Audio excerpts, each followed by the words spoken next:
So, do you have anything you want to sum up? You got any nits you want to pick here? Like I said, man, this has been one of my favorite episodes so far. It was funny. It had a nice twist in it that I didn't see coming. Maybe I should have saw it coming, given the way they dressed the antagonist the whole time. But I didn't see any of that coming.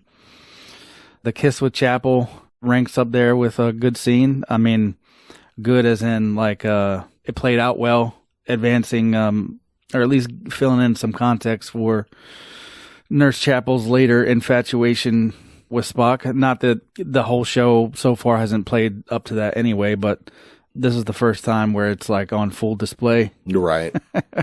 Even though I felt real bad for her during like the whole last half of starting from that scene till the end, I felt really bad for her. But the only nit I would have to pick is very minor. It's about the Cybok issue, but depending on how they do it, it could be fine. Like, maybe there's no problem. Or they may not even have to reference it again because he's still safe and sound at the place. Yeah. You know what? Maybe that's the only time we see him. I have a feeling we will be seeing Captain Angel again. I hope so, man. I like their character for sure. The turn to bad guy, like some of the lines were a little over the top, but it still worked. They were played over the top. They were going for over the top. Yeah, I got it. That wasn't just like an actor's decision. That's why I mentioned mustache twirling as soon as it happened, Yeah. There's like a British pantomime or something. I really liked it because,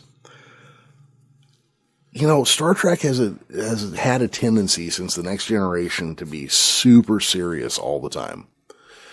And sometimes bad guys are just bumbling doofuses and kind of silly, And we get a little bit of that here, and I like it. It's like a return to what I enjoy about a lot of original Star Trek.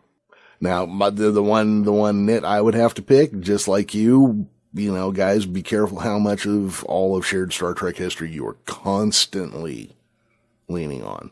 Yeah, because you don't have to do it all the time. We know what's out there, man. And if we don't, and it doesn't pertain to the story, then who cares? And to be fair, I mean, just throwing the Cybok character, because look, I got texts from friends of mine, and they were like, "Oh my God, can you believe it?" No, yeah, I can. Have you watched the rest of the show? Yes, I can. They have a security chief on the bridge named Noonien Singh. Yes, I 100% could believe this. Yeah, I totally believe it. Yeah. I can totally go. Look, their helmsman is named Mitchell, just like Gary Mitchell, But yeah, I mean, I enjoyed the episode. I thought while it was nostalgic, it was also completely new and different in its own way. Yeah, I agree with that. Yeah, I mean, it was the characters who moved the story.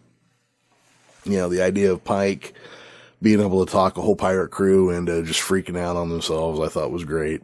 One of the things I had in my notes was Pike plays Batman, and then underneath that I had Dr. Aspen plays Ra's al Ghul / Henri Ducard. Because, and then that Batman Begins, you had the guy who trained Bruce Wayne, turns out to have secretly been Ra's al Ghul the whole time. So, those were my two notes. I, of course, couldn't string it any closer to making a complete Batman reference the entire episode like I did with my so-called life that one time, but... Oh, that'd have been great. Yeah, if I could have figured it out, I would have. That is for sure.